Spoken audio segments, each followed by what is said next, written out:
சமீபத்தில் காவிரியிலே தண்ணீர் திறந்ததற்காக கர்நாடகாவில் இருக்கக்கூடிய காட்டு மிராண்டிகள் தமிழர்களையும் அந்த பகுதியில் இருக்கக்கூடிய வாகனங்களையும் அடித்து நொறுக்கினார்கள். மாண்புமிகு இதய புரட்சி தலைவி அம்மா அவர்கள் பிரதமருக்கு கடிதம் எழுதியிருக்கிறார். தமிழர்களுடைய உடைமைகள் பாதுகாக்கப்பட வேண்டும், தமிழர்களுக்கு பாதுகாப்பு அளிக்க உறுதி செய்யப்பட வேண்டும் என்று கூறியிருக்கிறார்கள். காவிரியிலே தண்ணீர் கொடுத்தால் அங்கு காட்டு மிராண்டி தடத்தை கட்டவிழ்த்து விடுகிறார்கள். நீங்கள் எண்ணி பார்க்க வேண்டும்.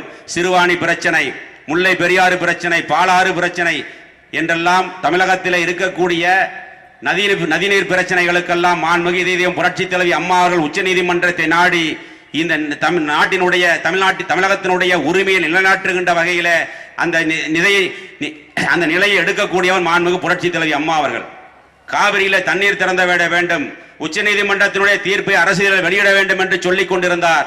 அன்று மத்தியில் ஆட்சியில் இருந்த காங்கிரசும் அதிலே கூட்டணியில் இருந்த திமுகவும் அதை பற்றி கவலைப்படவில்லை. மாண்புமிகு இதயம் புரட்சி தலைவி அம்மா அவர்கள் உச்ச நீதிமன்றத்தை நாடி அந்த தீர்ப்பை அரசியலில் வெளியிட செய்தவர் மாண்புமிகு இதயம் புரட்சி தலைவி அம்மா அவர்கள் என்பதை எண்ணி பார்க்க வேண்டும். கச்சத்தீவை தாரை வார்த்து கொடுத்துவிட்டு இன்று மீனவர்களுக்காக முதலை கண்ணீர் வடிக்கின்ற கருணாநிதிக்கு மாண்புமிகு இதயம் புரட்சி தலைவி அம்மா அவர்கள் சட்டமன்றத்திலே சரியான கேள்விகளை கேட்டார்.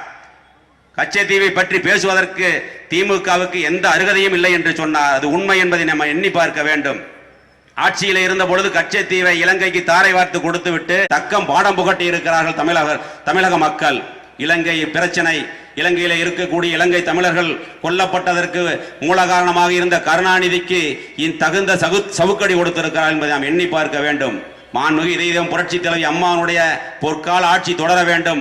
அம்மாவுடைய நலத்திட்டங்கள் எல்லாம் மக்களிடத்திலே சென்று சேர வேண்டும் என்றால் மாண்புமிகு புரட்சி தலைவி அம்மாவுடைய கனவான உள்ளாட்சியிலே 100% வெற்றியை பெறுவதே ஒரே லட்சியமாக கொண்டு செயல்பட வேண்டும் என்று கூறி நடைபெற இருக்கக்கூடிய உள்ளாட்சியில அனைத்து தொகுதிகளிலும் மாண்புமிகு இதயம் புரட்சி தலைவி அம்மா அவர்கள் அடையாளம் காட்டப்படுகின்ற வேட்பாளர்கள் 100% வெற்றியை பெற வேண்டும்.